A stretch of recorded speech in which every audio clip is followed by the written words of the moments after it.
उत्तरी हवा और सूर्य की कहानी। एक बार की सूर्य और उत्तरी हवा नॉर्थ वाइंड में बहस छिड़ गई। उत्तरी वायु घमंडी और जिद्दी प्रवृत्ति की थी। उसे अपनी शक्ति पर बड़ा अभिमान था। अक्सर वह प्रचंड वेग से बहती और पेड़ों को उखाड़ फेंकती, घरों को गिरा देती, खेतों में खड़ी फसल बर्बाद कर देती थी। उसमें उपस्थित आर्द्रता झीलों और नदियों के पानी को जमा देती थी। बहस करते हुए वह सूर्य से बोली, मेरी शक्ति के सामने किसी का जोर नहीं चलता। मैं दुनिया में सबसे ज्यादा शक्तिशाली हूं। मेरे सामने सब तुच्छ हैं। सूर्य नम्रता से बोला, मेरे विचार से हर किसी में शक्तियां भी होती हैं और कमजोरियां भी, इसलिए कोई खुद के सबसे शक्तिशाली होने का दावा नहीं कर सकता। खुद पर घमंड करना उचित नहीं है। हमें सबका सम्मान करना चाहिए और सबके साथ मिलजुल कर रहना चाहिए।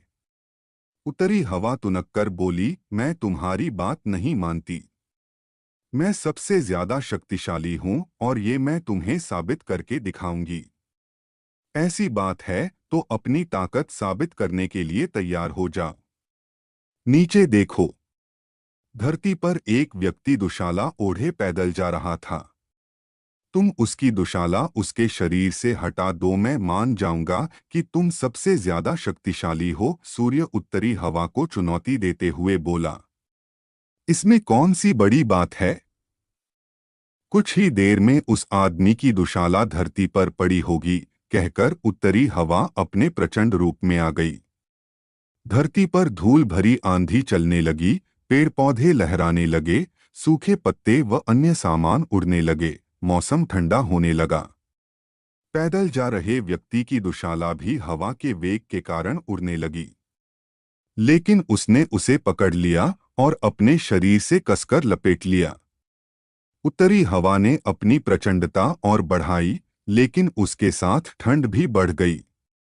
व्यक्ति ने अपनी दुशाला और कसकर लपेट ली। बहुत प्रयासों के बाद भी उत्तरी हवा उसके शरीर से दुशाला हटा नहीं पाई।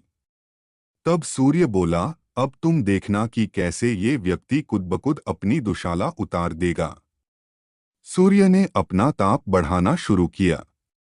तापमान बढ़ते ही धरती पर जा रहे व्यक्ति को गर्मी लगने लगे। वह पसीना पसीना हो गया। फिर क्या?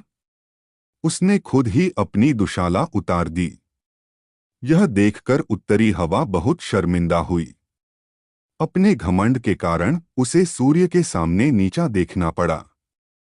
उस दिन के बाद से उसने अपनी शक्ति पर कभी घमंड नहीं किया। सीख, घमंडी का सिर नीचा होता है।